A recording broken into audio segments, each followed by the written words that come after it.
Good morning, everybody. Welcome back to the Debate Club. The Debate Club is a platform where we engage in healthy debates and discussions every week. And this week, the topic is freshwater shortage will lead to wars in the near future. Agree or disagree? But before we start with the context of the topic, I'd like to make a little announcement. The Debate Club is partnering with Event to conduct an online debate competition in the month of March 2025. The title of the event will be Rome International MUN, that is Model United Nations, and it will be conducted on 15th and 16th of March 2025. The timings will be 9 a.m. to 8 p.m. on both the days. And to join and participate in the event, there is a registration fees of INR 1500. And also, if you manage to win the competition, there is prize money in place. So the first prize will be of rupees 5,000 and the second of 2,500 respectively. So I'm really excited to see how that goes. I hope everybody participates. And with that, let's go back to the topic of the debate.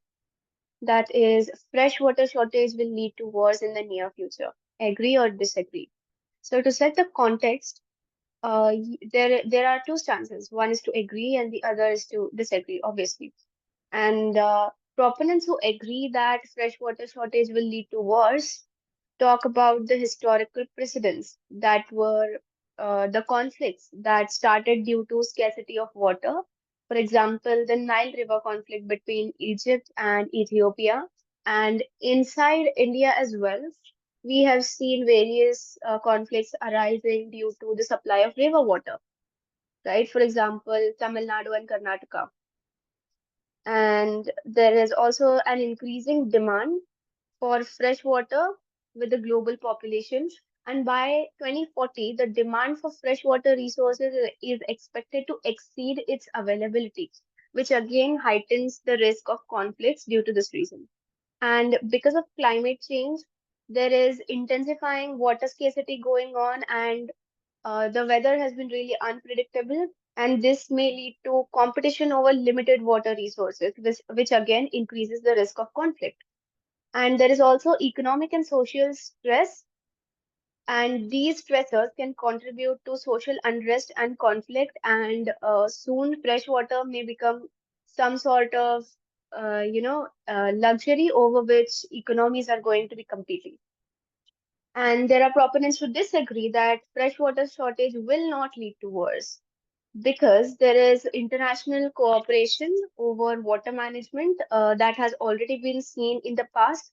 There have been treaties and agreements for cooperation over water resources. There are technology solutions like desalinization and water recycling.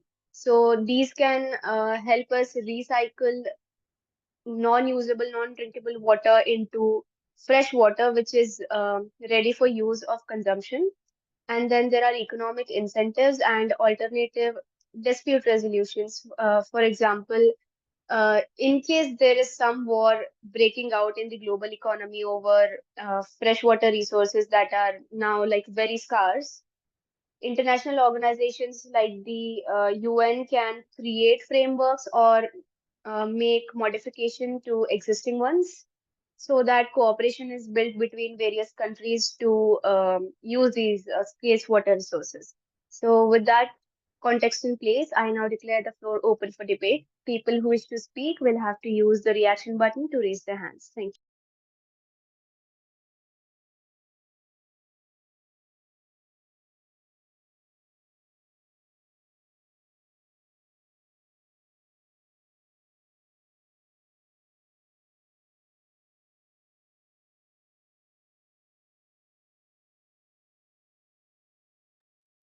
Prince, please go ahead. Yeah, thanks, Rose, for the opportunity. And yeah, I do believe that with the increasing scarcity of the freshwater resources, the future generation of wars will be fought over. water. I mean, not even future generation of water. We are wars. We are seeing that in present context as well, where even though there are several issues related to the Russia-Ukraine conflict, one of the major reasons Russia decided to launch a special operation in Ukraine was because of the issues that they were facing with the water supply in Crimea through Ukraine. And right, like you rightly pointed out, we have seen conflicts in Egypt and other areas as well. If you, we don't even need to go to Europe for an example. We just need to look at the areas of Jammu and Kashmir where there are some studies that shows that one of the major reasons why there's a conflict in J&K is because a lot of water resources or rivers that are lifelines of Pakistan actually originate in those areas or cover a lot of their path in India in those areas, and there's a huge issue of mistrust between the both of states, due to which we have continuous conflicts going on for the areas of Jammu and Kashmir, and if we speak as of now, and Ladakh. So yeah, I guess it is the present reality that we live in. I mean, even to pressurize Pakistan, we have seen voices of changes in the Indus Water Treaty going on in New Delhi. So yeah, I guess it is a reality that we live in. It has not just manifested or uh, shown itself openly. We are still doing wars based on a lot of reasons, but water has become a major component of those wars as well. Yeah. Thank you, Prince. Ved, please go ahead. Yeah, hi Rose. So thanks for the opportunity. So I basically agree with what Prince said that yes, water has been one of the source of war, although sometimes directly or not or indirectly, but water has always been the main source because as we have seen from past civilizations, like many of the major cities in the world have been based on river banks or what say uh, around wherever the river flows, wherever civilization happens, wherever development happens. So you need water for any kind of development, for any kind of food, agriculture also. So what I feel is this thing is always going to happen, and we can also see in our present situation also, like currently China is trying to build one of its dam on the Brahmaputra River, and that will basically stop the water flow in the Indian subcontinent and also in the in the Bangladesh area. So that will be a huge problem to those lying areas. And of course, these things are not usually solved. Not that easily solved. I'm not saying not easily solved, but not that easily solved using treaties and peace agreements because like the water is sometimes more important than any other thing ever do. So I feel that and also UN has predicted that by 2025 this water scarcity will be increasing because production is happening, development is happening, we are using water more, and the water recycling is not happening in nature's that amount which used to happen in previous years. So that's why I feel that this issue will continue to be for years. Thank you. Thank you, Ved. Abhiram, please go ahead. Yeah, thank you. Yeah, I just want to support Ved saying that India, like China is building a dam in Brahmaputra River. So that's going to create a major problem for India and Bangladesh. So in past also we have saw that India is having quite many disputes with China that are quite similar. There are many rumors also regarding that maybe India and China war will rise at some point of time, but still that didn't happen because yeah, again because United Nations have control on all these things on large scale, and mostly if the word war sounds very extreme, so at that point of time all these kind of things will be dealt through dialogues, negotiations, and verbal exchanges, is what I believe. So there won't there is a very slight chance of a war, but yeah, there will be disputes, and also I can say that there can be fights between individuals and peoples in villages, where the monetization monitor where the government can't monitor actively. The system is also weak at their places, so there might be a rise of fights between people and individuals in villages. But on a big picture, on a larger picture, once the thing gets under the control of governments and UN, the war could be easily controlled through dialogues, negotiations, and verbal exchanges, is what I want to put here. Thank you. Thank you, Abhiram. Is there anybody else who'd like to speak next?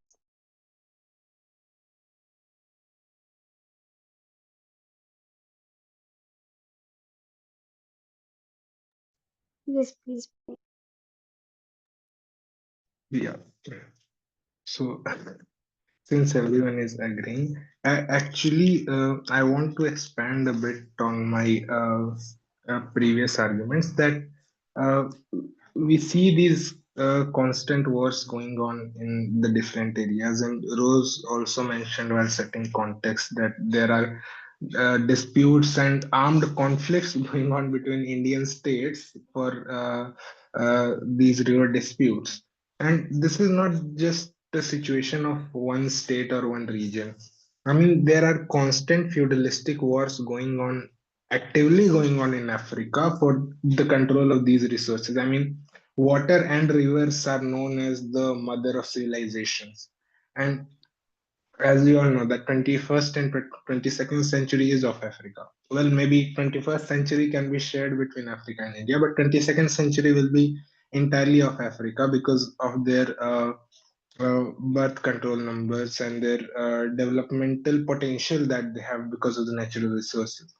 And as they get more money and more resources, the states will be more empowered. And these feudalistic wars will not just be some feudalistic conflict, but active wars going on in the region. Because as states get more money, they try to invest in their defense, and that creates a lot of adds to the mistrust that's already present because of the limited nature of the natural resources, especially water. Because this is again my personal opinion that water is one of the most important natural resources. I mean, it is the thing without which we can't even live for 2 3 days, and the only organization which is capable of sorting these conflicts without war is the UN. But as we all know, with the as the day passes, the UN is going into almost irrelevance. I mean, with the advent of the Trump era, or I should say Trump era 2.0, the US, one of the major economies, has even withdrawn from an international arrangement such as WHO, which is a depiction of the international alliance or international cooperation in the health sector. So yeah, the only organization which is capable of resolving these conflicts through dialogue is UN. But due to the ancient nature of UN and not able to evolve continuously and have reforms in their structure or the way they work, I guess wars would be the only solution left for the states to even defend their national interests. Yeah, Rose. Right. Thank you so much, Prince. Rightly pointed that the only organization capable and authorized to prevent such things from happening would be the United Nations organization. However, we've increasingly noticed that UN has been, dare I say, inefficient at what it's supposed to do. We have seen so many wars break out, and we have seen that UN has repeatedly failed to deliver what objective it was created for. And I think the wars going on right now may not be directly correlated to scarcity of freshwater resources, but for whatever reasons, such armed conflicts happening internationally is definitely a global issue, and UN failing to effectively address it shows what happens in case something related to water resources happens and the conflict turns into a war. I personally, this is my own opinion, no sources for this. I don't think we can entirely rely upon the UN or its treaties to, address or diffuse the situation. I see Wade raising his hand. Please go ahead. Yeah, Rose, you have correctly mentioned about the role of UN in controlling the wars and situation between the countries. I would like to point out the technical aspects too, like in the initial part of your speech, where when you define the whole problem, you also mentioned that in the someone in the cons part, you can also say that technological innovations can happen, and so that might be one of the reasons. But I would like to point out that even the technology, like if we go from a standard point of view, like why do water scarcity issues happen, or why do our disputes between states happening? So if we can see, there are two or three main reasons. So one of the reasons we see is in Africa that the water is scarce. You cannot do anything about it. But if we say the situation between India, let's say Brahmaputra River, the water is not scarce there, but it's flowing from somewhere above, from high ground to a lower ground, like from upstream to downstream. That's one of the reasons.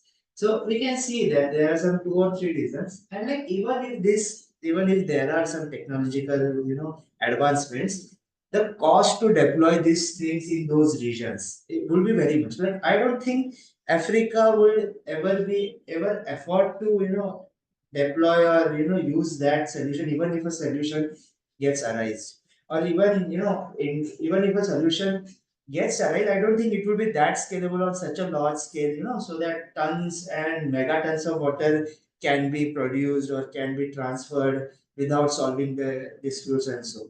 Like we have heard of solutions like Dubai is creating artificial rain and so, but yes, we also know that they have money, and some countries can have or can afford to go for these things. But I don't think major of these things can ever work for other countries. So I would like to point out on the technical aspect too, that yes, it will be quite difficult that even if a solution gets created, it will be difficult to implement in the real world.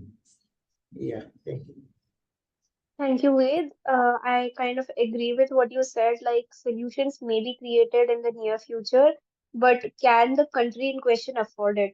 I think this is where UN can actually come in and do something, because we have seen its inefficiency in diffusing situations of war. So I think to come in at points like this and to contribute to such technological advancements and bring up schemes or some kind of plans for countries to be able to afford them where they are needed is, I think, a measure to prevent such wars, if not diffuse. I see Abhiram, please go ahead. Yeah, uh, as I have thought about the points that were kept by Prince and Rose, that United Nations are not able to evolve day by day, and it's becoming a bit inefficient. And some wars recently broke up, like showed up. So yeah, according to the reasons that the wars recently showed up that were not being controlled by UN, are like there are many reasons for these things, like a mix of reasons, like some personal feelings between the higher authorities, and also there are some disputes and disagreements. So what I want to say here is UN specifically failed in those kind of controlling in those kind of wars where there are disagreements between nations or uh, too powerful army water. So but coming to this thing, the water scarce pure water scarcity, So, so this is a kind of thing where disagreements can be a bit less compared to many other things like sharing firearms and whatever.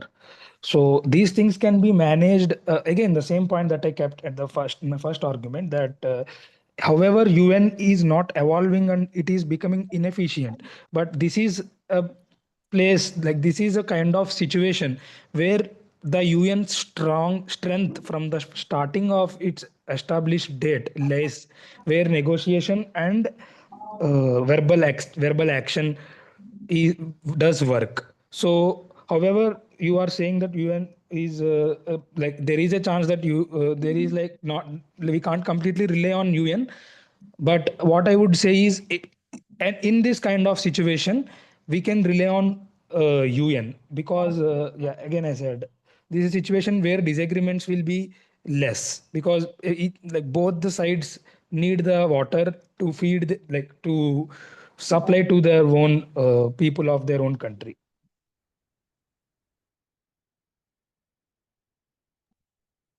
Right. Thank you, Abhiram. Is there anybody else who would like to go ahead?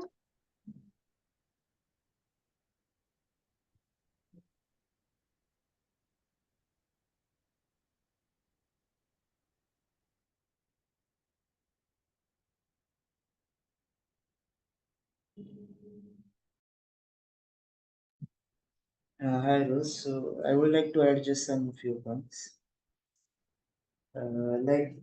Just like I was going through some of the historical facts and realized that like even though water treaties have been signed in the past, we have realized that they have been abused a lot of times.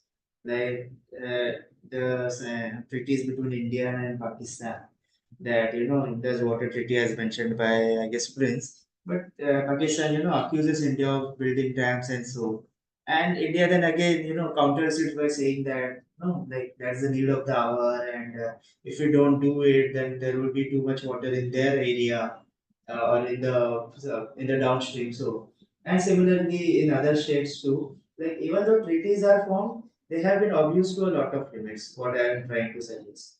So what I am going to say is that yes, treaties are also not that effective in solving the issues of the water issues among the states and countries. Yes. Rightly said, Ved, that treaties are widely abused and not abided by.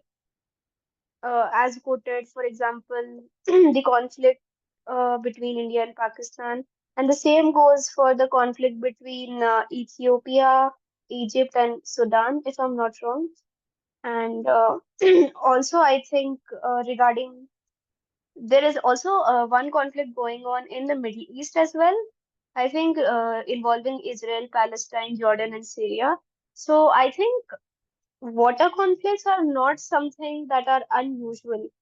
However, what is unusual is the fact that we are constantly going towards the same measures to prevent these conflicts, which have been proven inefficient or ineffective already.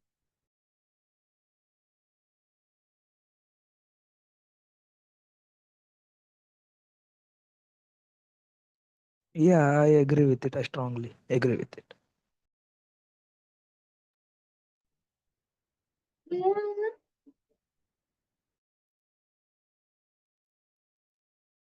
Anybody else who would like to speak next? Yes, please. Yeah. So Ved rightly pointed out the historical context of the things because in the constant evolving nature of things, the wars have been always due to some sort of, or at least wish of some sort of control over certain natural resources which are required at that time. Whether it be land for agriculture or wood in pre-colonial times to wars during colonial times to control the supply of raw materials or in the subsequent times as of now to control the economic resources and international trade routes. I guess when the UN and World Bank themselves are predicting that 700 million people are at a risk of displacement by, I guess, 2030, then any nation would be scared enough to do anything to kind of make sure that these people stay within their borders, because there is no state without a population. You need a population, you need a populi to rule to be called a state. And that itself puts a lot of direct and indirect pressure on these states, and they actually these situations actually incentivize them to provoke conflict or create conflict in the region to make sure that they are always on top of the resources or have a higher hand in the global scene. Because we as humans, like everyone already know, cannot survive without water. And no matter how much nationalism we have, when it comes to survival, we'll try to firstly look at our own interest rather than national interest. And uh, when both of things are paired and looked at together, it's like a perfect brewing recipe for conflict in any kind of region. And I guess this water insecurity is constantly increasing throughout the world. And I mean, this will only create a situation of competition. And unfortunately, as we all have agreed already, that these kind of these the only logical reason of solving these conflicts or competition issues is war, because the UN has outright failed to deliver its function which were given to this the organization post World War II years. Rightly said, Prince. And the thing is, like, if we are talking about such tendencies of certain countries out of insecurity or out of selfish interest, I think it could lead to water becoming somewhat of a monopolized resource, which is again like probably the worst hazard for humanity. Ved, please go ahead. Yeah, as rightly pointed out, Prince, water is, let's say, just a short term for a very big problem that we are seeing. Like Russia being one of the largest country in the world, why does it want to conquer a small country like Ukraine? But the thing is, it's not about just the land, but it's the point of habitable land or the land with more resources, and everything comes with water. Like just we just say water, but with water there comes agriculture. With agriculture there comes resources. With resources there comes energy. So it kind of becomes everything in one state. And even though Ukraine claims that yes, we have some, we want, oh sorry, Russia claims that we want to put some gas lines across some region, and Ukraine is coming in part of their way. So, but what I think is at the end they just want that part of that land because that's a rich part which Russia doesn't have, because Russia majorly has covered with ice and all that, but which is not used to them. Similar is in the case in South Africa also. Like I don't think water is water's necessity is felt where it is, where it is scarce. That's why, like we here don't feel that type of necessity, but someone living there will, feel a lot that scarcity. So it's respect. So it's, that problem gets very takes a very major turn in very scarce countries. So that's my point. I want to say that we are saying water, but ultimately all the wars will start with water and end with water, because even though natural resources and all these things will come in between, but the source will always remain the water. Whatever. Thank you so much, Ved.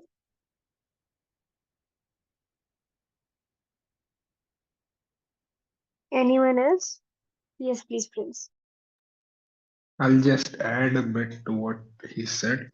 The thing with Crimea, which tells us that the Russia-Ukraine war was mostly because of satisfying the water requirements of the people of Crimea, is because the only way to get fresh water into Crimea is through the Ukrainian mainland.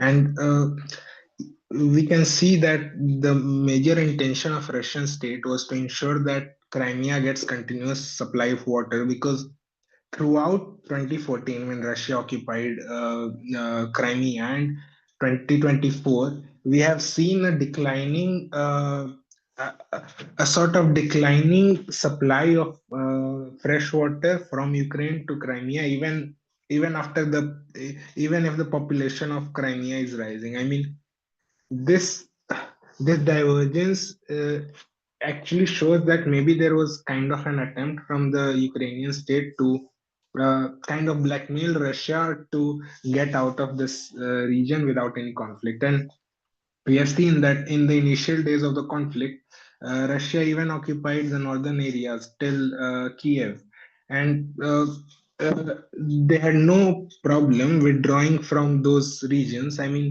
there was a grain deal under which Russia happily withdrew from the northern areas, but Russia is not willing to withdraw the troops from the southern regions that connects Crimea to the Ukrainian mainland.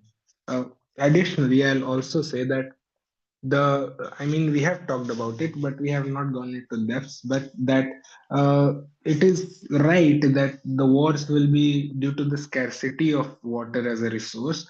But another aspect or another dimension of looking at it is also the abundance of water, which could lead to conflicts. I mean, we saw it in the recent Bangladesh episode, where India, even though did not release dam waters, there were allegations coming out of Bangladesh that we released our dam waters to make sure that Bangladesh floods. We also have the same issues and problems with Nepal, where North Bihar floods almost every year, and we kind of blame the Nepali state to not informing us before releasing the Kosi barrage or other rivers that flow from Nepal to India. I mean, one of the major resources of I guess it is the world's or Asia's biggest dam being built on the Brahmaputra River. Is that one? Yes, they can control the water routes, and they can make sure that there's a scarcity of water in India, but it could also act as a great time bomb, where, releasing an overflow of water which the Brahmaputra basin is not capable to hold within its borders, and creating a direct flood like situation in a state like, let's say, India or Bangladesh. Yeah, Rose. Right. So, like, that is basically the weaponization of the available water resources that we have by means of building infrastructure to control flows of water. And you see, like, this is again like another source for water conflict, where one state may be building some sort of water infrastructure for its own benefit, and it may appear as a source of insecurity or a sort of threat to a neighboring state, because now they have control over the water resources that you are using that are originating from there, right? So again, that again is a very potential conflict for war, even if there is no shortage. I see Abhiram raising his hand. Please go ahead. Yeah, I start my discussion by agreeing the point that you and Prince just put here.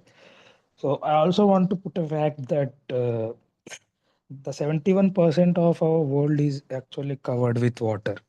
But still, there are so many countries and places that are not in a direct contact with any ocean, you can say. So there are technological enhancements to be put in place, like exactly called salination, where the ocean water, the salt water, is the salt and other minerals are removed from it, and that water has been made like drinkable. So even though the techniques like salination and the proper frameworks by the governments or nations to supply the water, and the proper supply techniques and organized frameworks have placed, but still there are many countries that need to be get water from any other larger countries that that manufacture that actually salinate this ocean water. So in the mean process of this supply, if there is any failure, the failure might be a corruption or ignorance or maybe disagreement or crossing the bond of water sharing or any existing bond if two countries will make, this will definitely lead to war. And the war would only be solution at that point of time. But given there is a high chance of these failures because nations become greedy at some point of time, definitely they think about their own. So even though all these techniques like technology enhancements like salination and all does fail, I'll just want to say one thing, that if each and every country has the access to direct water, like to be precise, ocean water, and given the each country is having a good ample amount of scientists who can create new techniques or employ the existing technique, kind of like again salination, this problem would have solved a bit easily. The war would have not won't be raised. But yeah, these are all the points that I want to put here. Thank you, Abhiram. I see Ishant raising his hand. Please go ahead. Yeah. So, am I audible? Yes, Ishant. All right. So, I will go with what's his name? Prince, right? No, Abhiram. I will go with Abhiram. Adding on to his argument, I go with this perspective of building indigenous technologies for um, generating fresh water. So, if you see from a geopolitical aspects, a war for fresh water. So it will be mostly war for technologies which generate fresh water. So maybe it should be changed in this way that we should focus on finding a knowledge creation way to produce technologies which um, eventually have that capability to produce these valuable resources like fresh water and let's say lithium and all those things, critical mineral to drive our day-to-day technology developments. Instead of seeing from a geopolitical stance of wars between countries. I will give a little example from China, what they're doing with this knowledge creation power, having a um, monopoly over processing technology. So Australia has a lot of lithium, but they export it to China, and China will distribute it towards world. Why they are doing that? Why they can distribute directly to the world? Just because China has the processing technology, they have that very nuanced knowledge of how to process lithium, which will be capable enough to be put in the batteries. So they researched and figured out that gold mine, they become a power, not just because they have the natural resources. Australia has an abundance of lithium, but still they are helpless because they don't have it. So, from a freshwater aspect, it doesn't matter who has the access to marine water or seas. If they have the technology, they will be the place of control or authority for someone who needs the fresh water. Even though desalination is a technology, but it's still super expensive to produce a large volume of fresh water. So there might be some breakthrough in innovation come into this aspect of technology creation in freshwater generation. Then the war and perspective on freshwater might change. So I would say building indigenous technology is the way to go.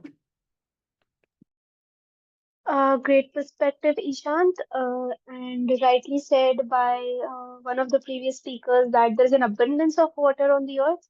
But the problem is that the water we have available for consumption, that is the drinkable water, is like only around 0.4%, even though the earth is more water than it is land, right? And rightly pointed out by Ishant that moving ahead in the near future, the question is not who has the most proximity to water resources, fresh or marine. The question is that who has the technological capacity of making it drinkable, and that is going to be the power at play when it comes to water resources. So thank you for that, Ishant. Is there anybody else who'd like to speak next? Yes, please, Ved. Yeah, so I would like to counter some of the points mentioned by Abhirav and Ishan. So, like, first of all, mentioned about the point of marine water and fresh water. So, basically, like, there are many countries who don't have access to even ocean water.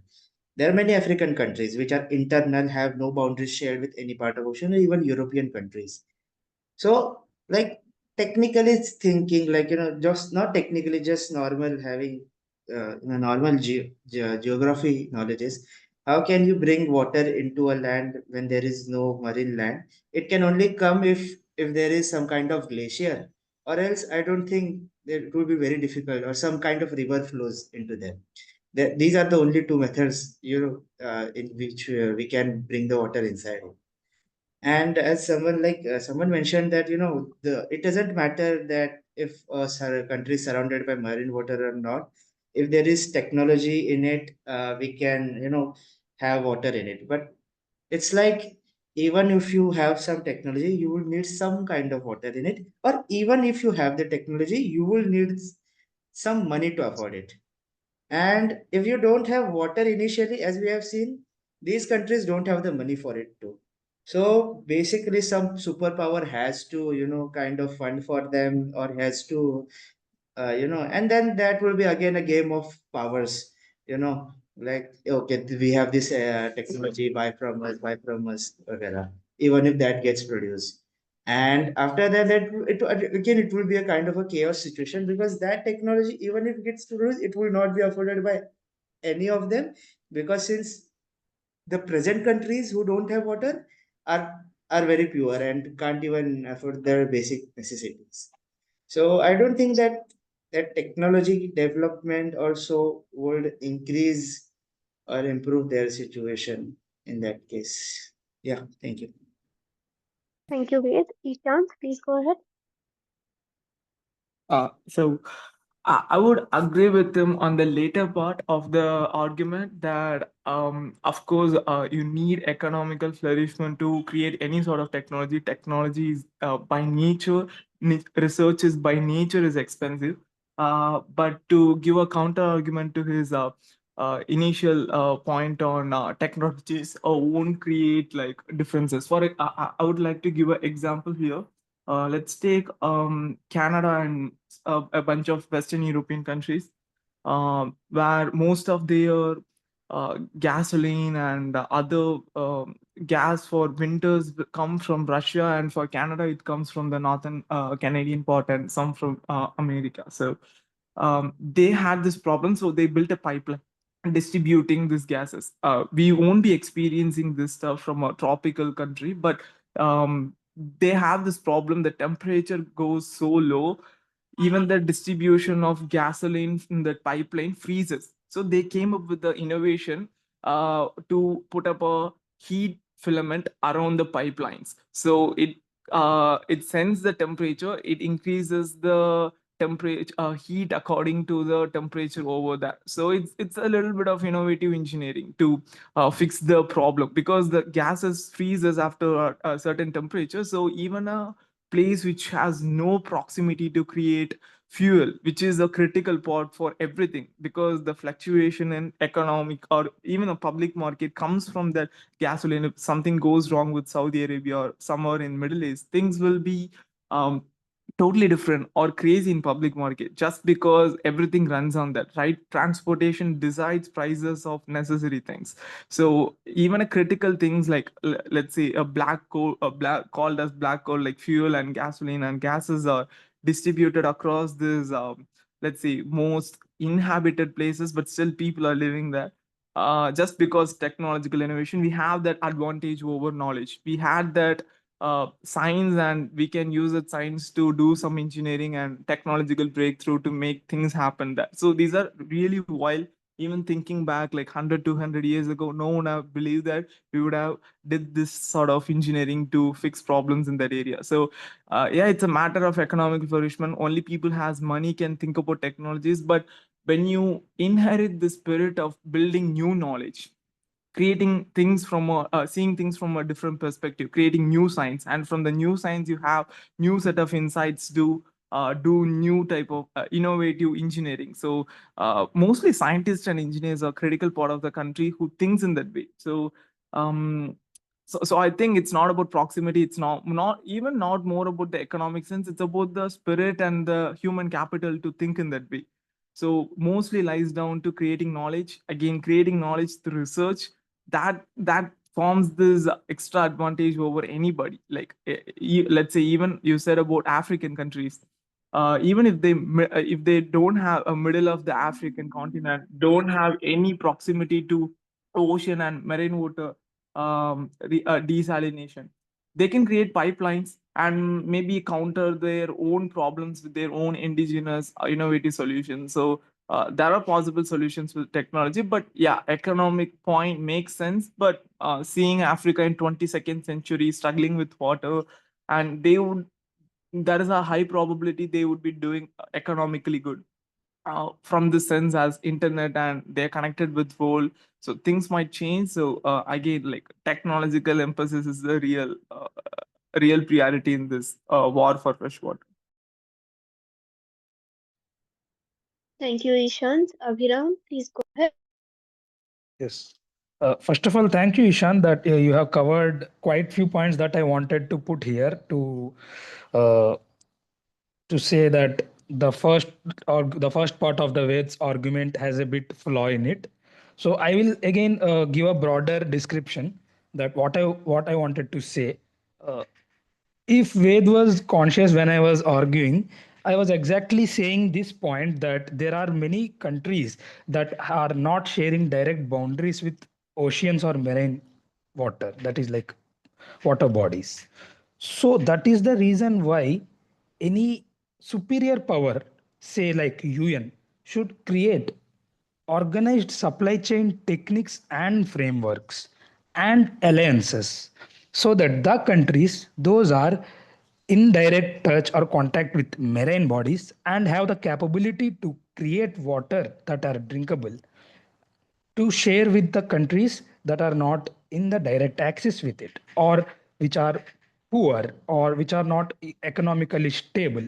But still this is a tough task because there should be any reason to any country to share its developed techniques or resources with any other country. So because of the things that the difficulties that this solution have, so there can be any failure or any disagreement of bonds that I have already said before might lead to war, and it would be and war would only be the solution at that point of time. But before even trying this kind of thing, it is not a correct way to think that this kind of way is blunt. Saying like that would be completely wrong. As Ishant said, right? So this is the place where mankind comes into picture. So yeah, like UN should try definitely implementing strong organized supply chain techniques or frameworks to make this thing possible. Okay, thank you. Thank you, Abhiram. Prince, please go ahead.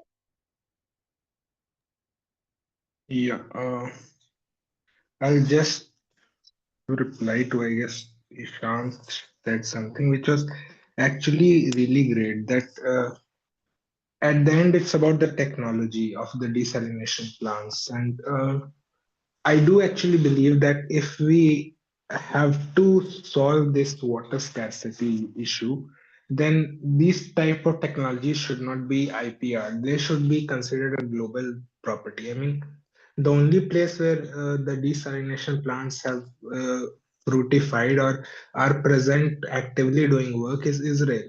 But when we look at states like India or China, which operates at such a huge scale, then the first question could be that is it scalable for a population of around 800 crore people uh, where it has only shown its effect in Israel with a population of not even 1 CR?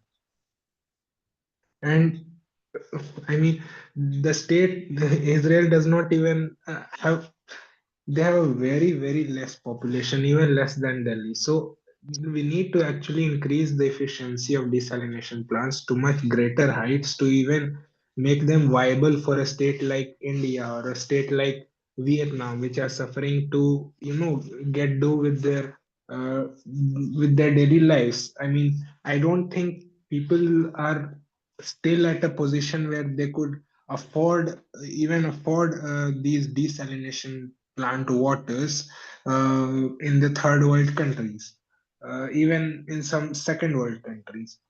And someone said that the for the states which do not share any boundary or are landlocked, we can make pipeline. I mean, that's a great solution for a continent like Northern Africa, where Northern America, where the whole continent is dominated by one state. We all know who. But in a country like in a continent or even subcontinent like South Asia, I mean, we are struggling to make the Tapi pipeline. We are struggling to make the Iran-Pak India pipeline. For a small and humanitarian issue like sending rice to the state of Afghanistan during a crisis, we were not getting a way of passage from Pakistan. So these kind of issues actually arise when there are a lot of global players, and that would actually lead to war. I mean, you will never see a war happening in USA or the Northern Americas for the scarcity of water as a resource. I mean, there's a great power sitting there which will control everything and dictate everything. The issue arises in these areas where there are several middle powers, and again, the only way to deal with this is to strengthen the UN, because now UN does nothing. I mean, UN just tells, because of the nature and the ideology that UN was built upon, UN just tells the state what they ought to do. I mean, the biggest accomplishment of UN in the Indo-Pak conflict is setting up a UN office in the city of Srinagar. Other than that, they have effectively done nothing. They have just passed a resolution that there will be a plebiscite, and there is a great scene in the movie Golmaal which clearly depicts what's happening with the situation of the UN resolution.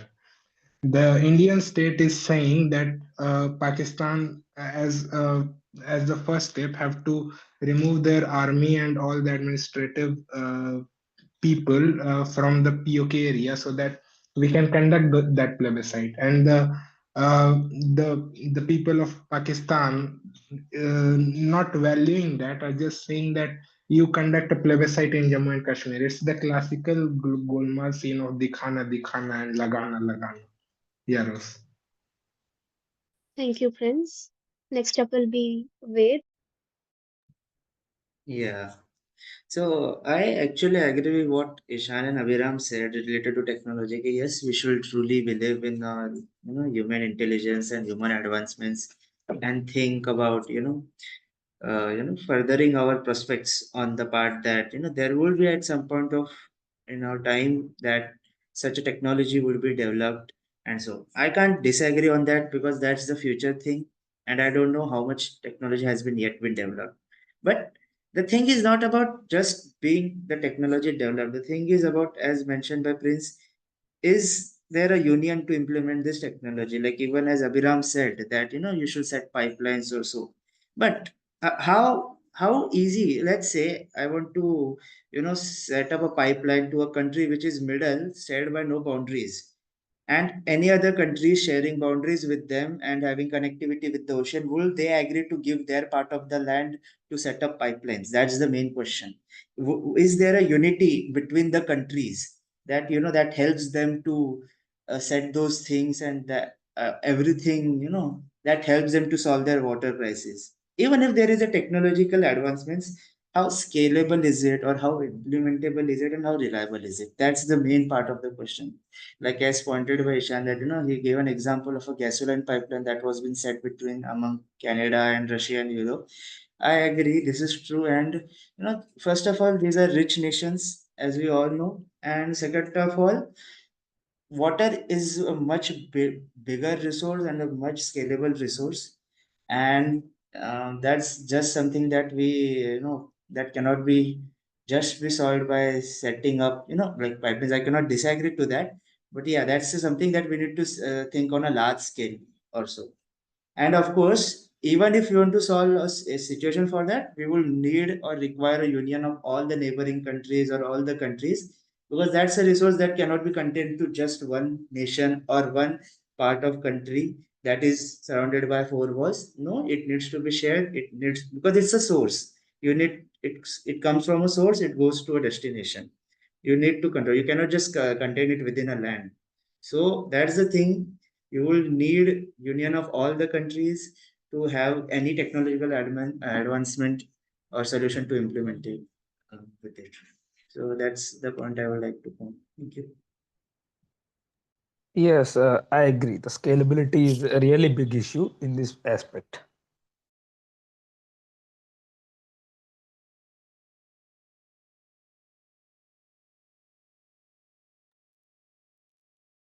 Ishant, please go ahead. Yeah, so as everyone kind of agree on this technological aspect, now I want to add a further perspective on, okay, oh, now we all agree on that, okay, we need technological advantage over other countries to be a power in it. And a counterpart to that argument comes to be like, okay, we are not economically advanced enough to create pipelines between countries, and we don't have that kind of money. We have a more crazy problem in the country, so you won't be spending that much on something like that.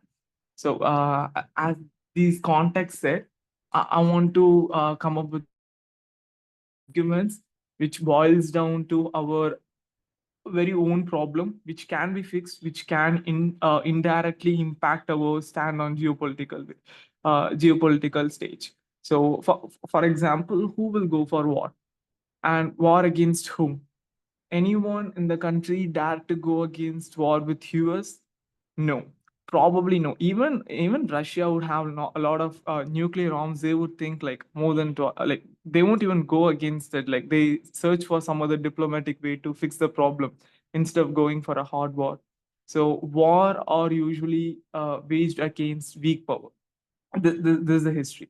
And okay, what creates the superpower? Knowledge is power, and who has that advantageous knowledge over somebody? Why US is like a superpower? Because over the long period of time in the history, they proved they can create good technologies, and both in defense and in civilian use. So they stand as a superpower. So again, knowledge is the critical part there. Who has a advantageous knowledge with them, which no other country has access, will stand as a power because they can create technology with those knowledge. I mean, the research insights from the science.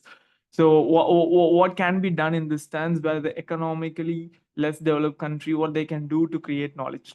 They actually look at the spirit of the youth. India has like I mean, 65% of the population is youth, and what they think about whether they want to get into a crazy package into big tech companies or get into a large investment banking firms, or like whether they want to look at the research in metallurgy. And because most of the innovation, like a large scale innovation, comes from material science, and how many people want to do research in metallurgy and bring down a let's say create a pipeline in more inexpensive way? How many people has the dream versus how many people want to get into big tech and become some sort of like they're not gonna get a crazy package getting into that. Anyway, they get into that because there's a heavy amount of craze built by the society into that. We as a society should be focusing on that to solve a problem of our country stands as geopolitical stage, or we should be focusing on research and knowledge creation. How many of the people youth in the country has that spirit to go create knowledge and do research to provide very inherent and build indigenous technologies in our country? I can't even think of few. So we as a country goes with the spirit of depending on others and supporting others because we are incapable. We subconsciously inherit this mindset. So as a result, in a big picture, Tam, we will be dependent on others. So until the root of this educational system changes, if someone studies about, let's say, thermodynamics. He should think about what kind of technology I can create using the science. I'm studying this, so what should I? But we have like a masses of people who complains about the math and science they studied in school and they never used in life because they never took a science career. They don't want to take a career in science, but still they can do research in their home or some. This is like some utopian dream. I agree on that, but still something like this will change the history of the country only through science and technology, and it should come from the spirit, it should inherently be in the spirit of the like youth of the nation. So the problem boils down to that we as a country. So it's a very interdisciplinary perspective on where we stand and what we did to be standing that, because we as a country never really developed in the way we want to. And the sole reason is because of the heavy technological reliance on other countries. I will give a little example and I will end my argument here. Germany builds the population there, the youth there is like compared to India, it's nothing. But most of the manufacturing technologies, we rely on them. We know to use those technologies, but we don't know how to build those things because we don't have enough engineers goes into research and like go see the product and say, okay, how they build this thing, how I can make this one in my country. For example, like company, I couldn't remember the name, but a German company builds a ship engine. They only build like a 5 to 6 engines a year, and they make $500 million income out of that. Just because they know how to build the engines, they have the monopoly and authority over how many they can build and how many they will be building each year. How many companies in the India doing that? Because we don't have that spirit, and as well as you can do research and be getting an income which is good enough to survive in our economy. That's not a problem. It's a matter of um, uh, perspective which we see and go through life. So I think the knowledge, first of all, the prices of water, then technology is the answer. We don't have the technology because we are economically weaker. Why we are economically weaker? Because we don't have that advantageous knowledge which the superpower has. Why we are like that? Because of the education system is absolutely not in comparison to anything which standards holds by European and US countries. So something should be fixed. The root cause of this problem lies in the education system and the spirit we put into the youth. So fixing this will have an indirect change in our way we position our country in the large picture of the world. Great perspective, Ishan. I think I pretty much agree with everything that you said. And of course, the root cause boils down to what kind of mindset and mode of thinking that our education system is instilling inside of us for like more than 12 to 15 years. And I think that is where the actual innovation and the innovative brains of the country are being suppressed and transformed into more job-centric people who are unfortunately not even job ready. Again, thanks to the education system. So thank you for that. And I see Prince raising his hand. Yes, please. Yeah, I'll just add a little bit. Uh, for one of the reasons I don't actually agree with you, Rose, because I mean, I think the Indian education system is doing its job pretty well. It was made to create a clerical class for our British overlords, and it is doing that pretty well. It is creating ambitionless, innovationless population, which is good for nothing but to sit on desks and do exactly what their executives tell them to do. I mean, for the education system, the only thing is it should be indigenous. I'm not saying going back to what we did 1500 or 2000 years ago, but uh, building an indigenous education system that resonates with the population, where we can actually build systems to create or empower people to actually achieve their potential is something that we need. Uh, I know people actually really like to kind of copy the West. I believe that it's good to copy everywhere, but not in the education system, because I guess the indigenous area or the indigenous people knows the best was what their people want. Yeah, yeah, Rose. Right, I do agree with that. Like, it is doing its job, but I don't think we need the job here anymore. So I think transforming it in a way that it's more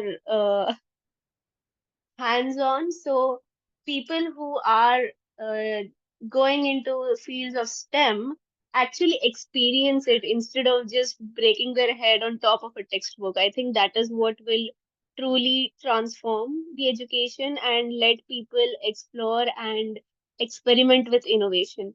I see Ved. Please go ahead. Yeah, hi. So I kind of agree with what Prince said. And yes, I'm like not in complete what we say opposition to what Ishan said, but I don't think you can blame education system for that, and you can say that superpowers education system is much much more advanced and much more they just believe in their education system is more powerful and they are technically more superior. We can't say that. We can rather say one thing that yes, the government is not allocating that many funds in India for the research part, due to which our education our system fails to produce research based jobs or people who are actually interested in solving water based problems. That we can say that, but we can never say that our education system is failing to teach those problems, because if that was the case, I think that by now the water issue should have been solved. Man has been able to reach the space and has to solve many problems. They are solving problems in quantum physics, but a problem like water that is pending from so many years and still not solved by even the superpowers, then I don't think that's a problem of technological or education that's failing, sir. That's some other problem that might be related to geopolitics, scalability, reliability, or something.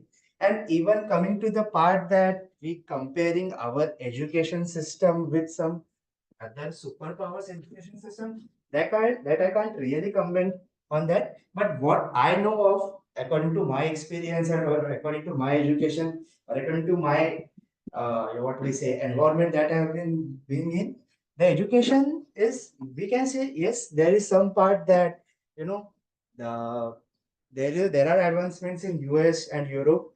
They are greater in those areas, but we are not lacking much behind them. We are just competing behind them only. But just the thing that our government is not allocating enough funds for those parts or those research areas, due to which we are not, our students are not able to get into those areas, and therefore we have become a kind of a job centric society. That I would like to comment.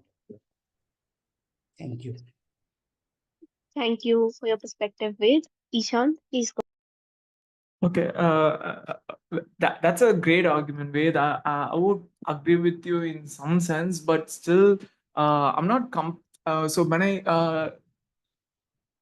when I describing the education system, I'm not describing about the undergrad and masters. I'm describing specifically about the PhDs and the amount of research come out of that. That's knowledge creation, because researchers create knowledge, not the PhDs, and that we can inject the spirit into them to go do research instead of competing for this uh, like group A public service exams to get into this positions in governments, preparing for 10 years, because most of the crazy innovation come from 20 to 30-year olds, people who in between that they're wasting their productive time in preparing for an exam which promises some sense of pseudo prestige in the society, and we as a society is responsible for that. And until we change the narrative, things won't change, and that will directly think of it like a million youths are sitting and preparing for like a 900 or 700 vacancy in a government, which are like public A, group A public service job. That's it, nothing fancy about that, but still we connected to this colonial past that we think these are superior. And of course in society you are seeing that it reflects their superiority and all those things, but we as a government should restrict that and make the things which we need as fancy. For example, building technologies and research. And it only happen when the narrative in the society changes, as well as the government increases the subsidy and incentives extra for those people who go into research. And I agree on that part when you said like we are not allocating enough budget. And for US, they do great research, not just with their people, they get people from across the world. For example, if you say Singapore, it's the blueprint to make how the nation successful. So we have a lot of similarities as well. We are not exactly same because of our diversity nature, whereas Singapore is like a totally different country based on different philosophies and whatnot. They don't even have a mother tongue. They use English as their official and national language. So totally different from our country, but we have similarities with them. They started poor. They developed as a great nation only because of the great institutions that which produces great research, and they attracted human capital, like the talents from across the world. No matter who you are, what you did, if you are capable, if you are talented, if you can produce knowledge, come and do this in our country. And we don't have that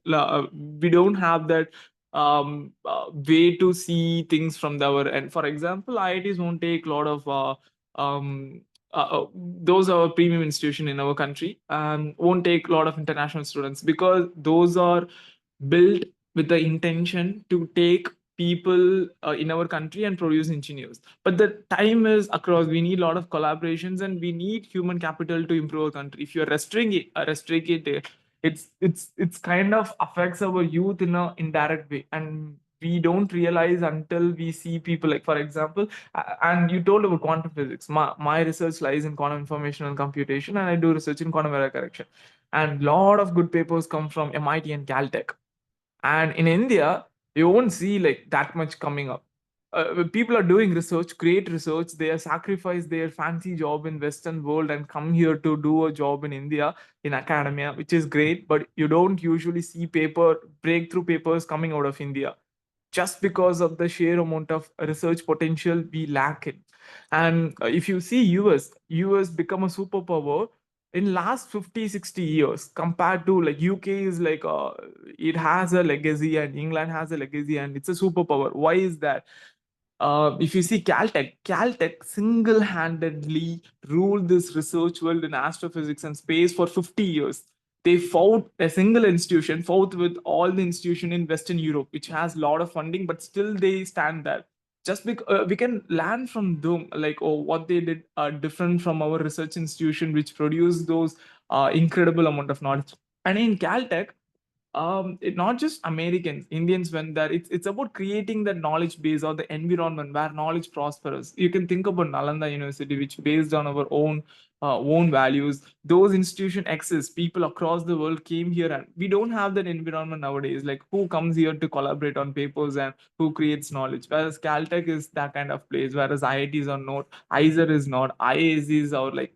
So think about that. We need hubs which produces that advantageous knowledge. And for desalination plant, there is not enough attention gone into that. That's the only reason we don't have any technological breakthrough in that section, because we can put up a satellite in south pole of the moon, but we can that's not the issue. It's enough attention. For example, um there are open sewage system across India, which is like frustrating. It won't make, for example, in 2050, still we are seeing this open sewage system across India. It's just, it's not future. We are usually try to imagine. So if a microbiologists come together and trying to do a synthetic bacteria, which kind of eats the algae and the dirt in the water and makes it fresh water, this all comes under research. This is like some science fiction stuff. And to make it happen, the gap is knowledge. Someone who does the research repeatedly to reach that position will have that advantageous knowledge. It's a $1 billion market again. People need that, and we as a country have that because our youth does this research and have this knowledge or gold mine. Other people need it. If they can't reach it, then we have that market, then we flourish as an economical sense as a country, because people are like a lot of FDI coming into the country, and there is like a huge client base apart from India, not in India. So more jobs, we as the economy grows. This is how we grow. Only when government subsidize the research and technology part. So and the startups, what they do, whatever technology exists, they try to commercialize that and they provide service or product, something like this. So all lies down to this research, and we don't have that research institutions like Caltech, MIT here in India. And I hope you agree on that. Right. Thank you, Ishant. Abhiram, please go ahead. Yeah, after giving a broader explanation by Ishan, we can partially agree with the point that he said there is a flaw in the education system. But what I would like to say is instead of pointing out the education system, Ishan should have pointed the financial situation of the country. You see, for an example, USA just it floods money to researchers. Where in India, the problem is money. If you see the example, right, the Mangalyaan, that project completed in just 74 million. The same thing US did achieved the same thing by investing 2.7 billion. You see the difference between 74 million and 2.7 billion. That is great. India has done in a cheaper way. But how many tasks that India is going to achieve with that cut short an amount of money? So the basic problem itself is there in the financial backdrop of India. And also see the value of dollar with respect to the money.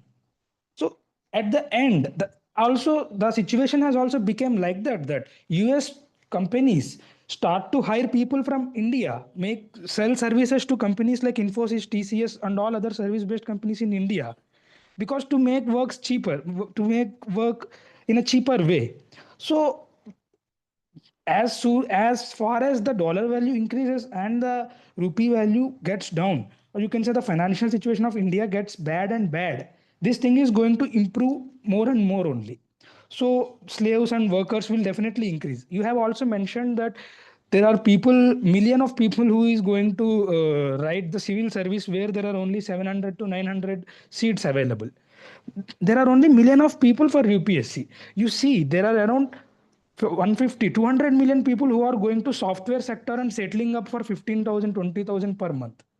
Instead they can, yeah, definitely pick a field of research, but they are not going to have that, they are not having that will because of their financial situation. One day they are thinking that how can I do PhD for 5 years. How can I stay with the stipend of 37K that is given by the government?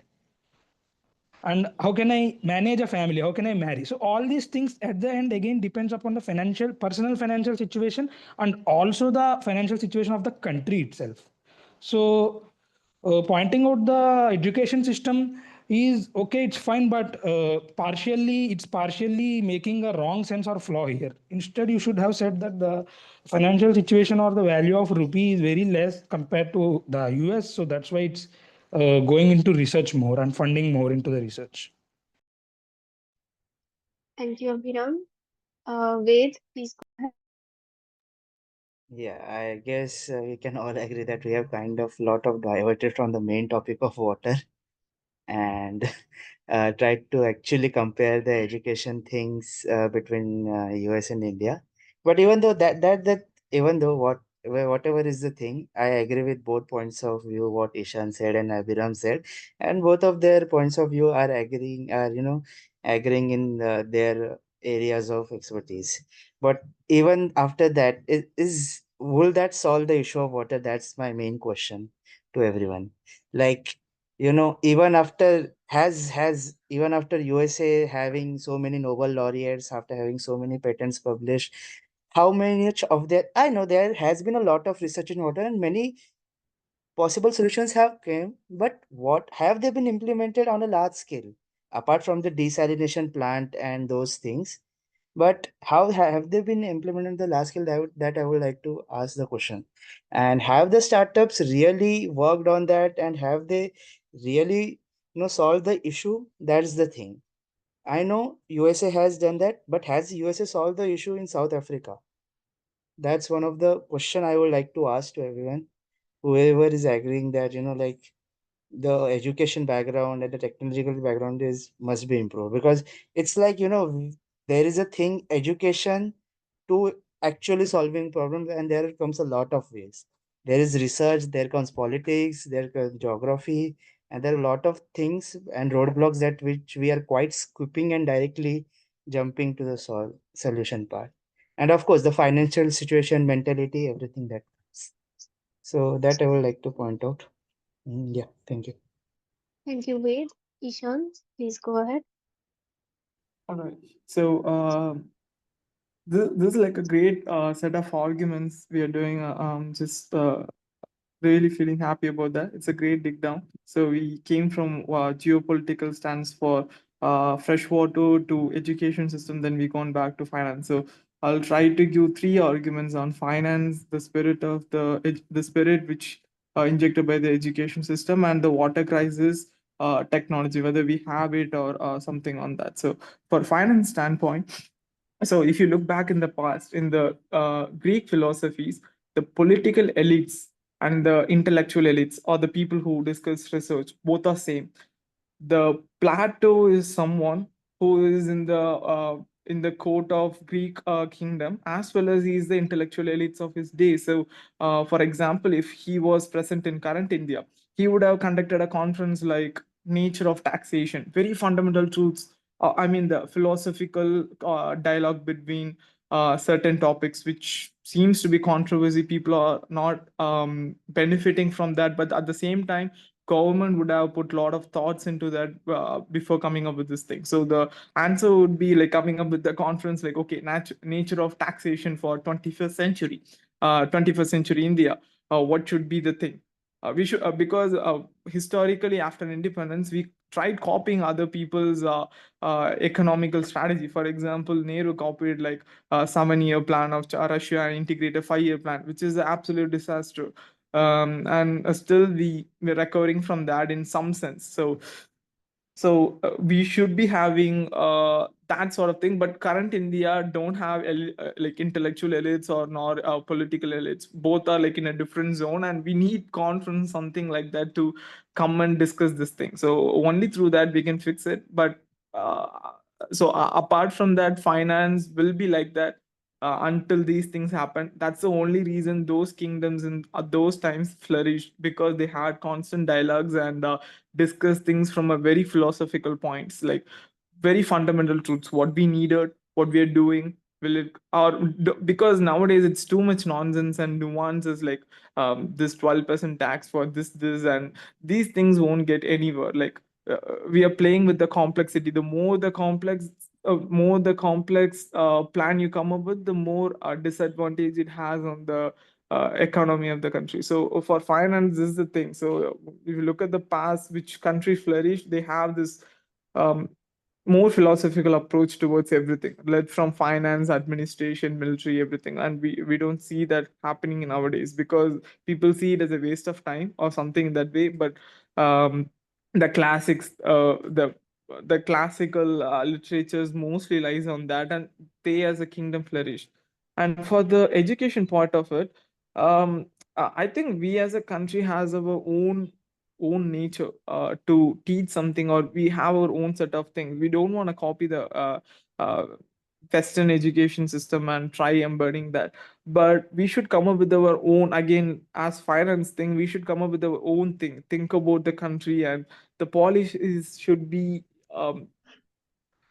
formed or formulated in the way which makes our own customized solution. And we don't think even the NEP, the national education policy, which is great move, but it's like a more or less a copy of US education system, going from 10 plus to high school system to 4 years of 9 to 12th grade educational system. These are the changes they made, which is like a similar copied version of the US education system, which is great because it's a US education system is I don't know the benchmarks what they say, but they're constantly producing students, and the dropout rates are very low, and their dropout rate would be totally different from what we suffer, because they decide, whereas these people can decide, they just drop out because of their economical sense or something. So the spirit should be inculcated in a different way, which we miss as a country, because we are trying to copy a developed country's education system into a developing country, which is an absolute disaster. We need set of people who are different. We need engineers. And how many people actually use math in their day-to-day life? They studied math, right? They studied calculus and stuff.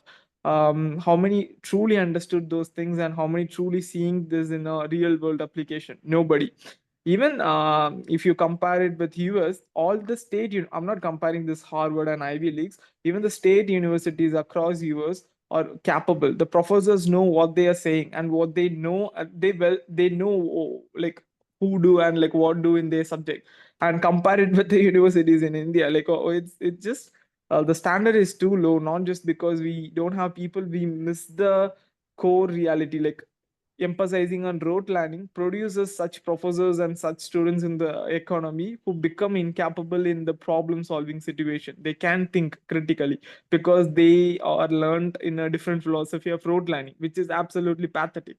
And nobody trying to fix that is we need like innovative solution to fix that. These are like root causes. Only by having this active arguments and digging down on something, like, this problem will boil down to like a very fundamental problem in our society of, like, the philosophy of our education system is based on rote learning. You learn something and you write an exam and get evaluated based on an exam. An individual potential never can be evaluated based on the exam, and you do that, and they think that's the efficient way to mass produce student. But that's kind of a disaster. We can see the not unemployment, unemployability factor of the graduates. So that's for that. Finances, that for education system, this might be situation for water crisis. There is not enough attention gone into that just because superpowers don't need it. That's the geopolitical game.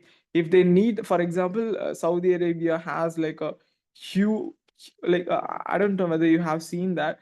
They have like a, they literally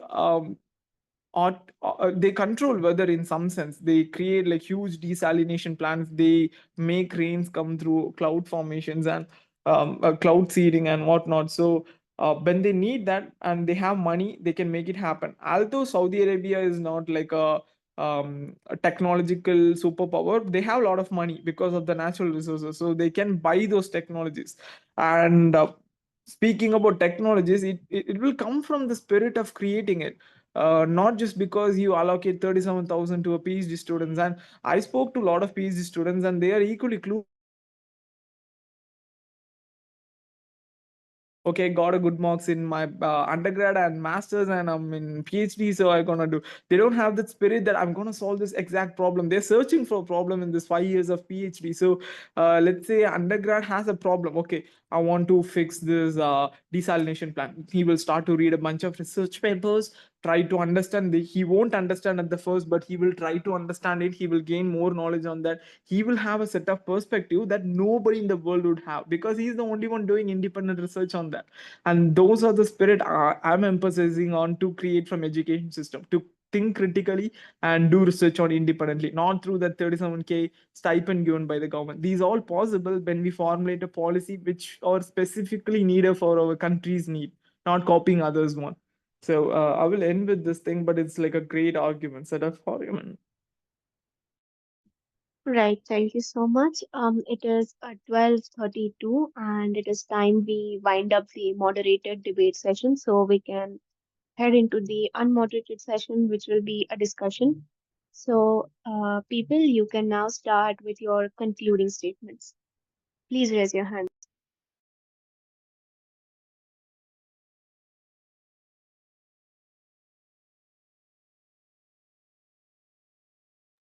Yes, please, Prince. Yeah, I would just conclude by saying that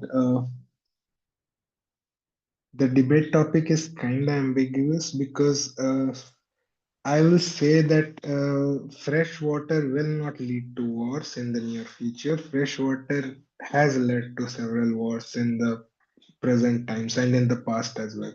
So I guess it's high time we do something about it. Otherwise, the nature and the number of conflicts due to the availability of fresh water or extra availability of fresh water will only increase. Yes. Thank you, Prince. Ved, please go. Yeah, I agree with Prince that fresh water would lead to problems. And as pointed out by Ishan, that yes, superpowers don't have those problems, so they don't focus on them.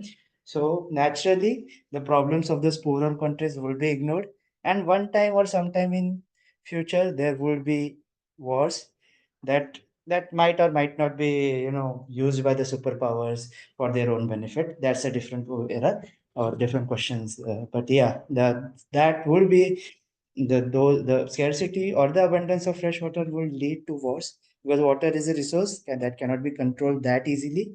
And yes, it will lead to wars. Thank you. Thank you, Ved. Ishant, please go. To conclude, I don't think we'll be facing a war for drinking water, I mean fresh water. We might face war for different energy system, but not for water, because if even if the superpower is capable of building a technology on humanitarian basis, they would be providing those technologies to a weaker economical section. It might be for more diplomatic reasons or any other, but they would provide it in the sense of humanitarian sense, but they would have a set of diplomatic reason behind why they provide and how they can play out this advantage over the country. So I don't think there will be war for fresh water. Might be for energy, for different critical minerals like lithium and thorium coming up for this nuclear reactor plants and stuff, but not for fresh water. Um, yeah. Thank you, Ishant. If anybody else has, okay, I see Abhiram. Yes, please. Yes, I agree with Ishant. I'll also conclude in the same note that wars most likely won't evolve because of the scarcity of fresh water. There can be the larger, stronger countries that have that evolve some humanity in them and share their technologies or whatever to the countries that can be managed through well framed frameworks. So I don't bother right now. I am not bothering about the exact solution, how the things get be traveled or transported or shared, but yeah, this can be achieved. So yeah, I'll conclude like this. Thank you, Abhiram. So that will be the end of the moderated session. And once the recording of this meeting stops, that will mark the commencement of the unmoderated session, which will be more of a discussion than a debate. General instructions are that you need not raise your hands anymore and don't interrupt each other and be respectful. So thank you for being there for the mod session. Once the recording stops, that will be the commencement of the unmod. Thank you.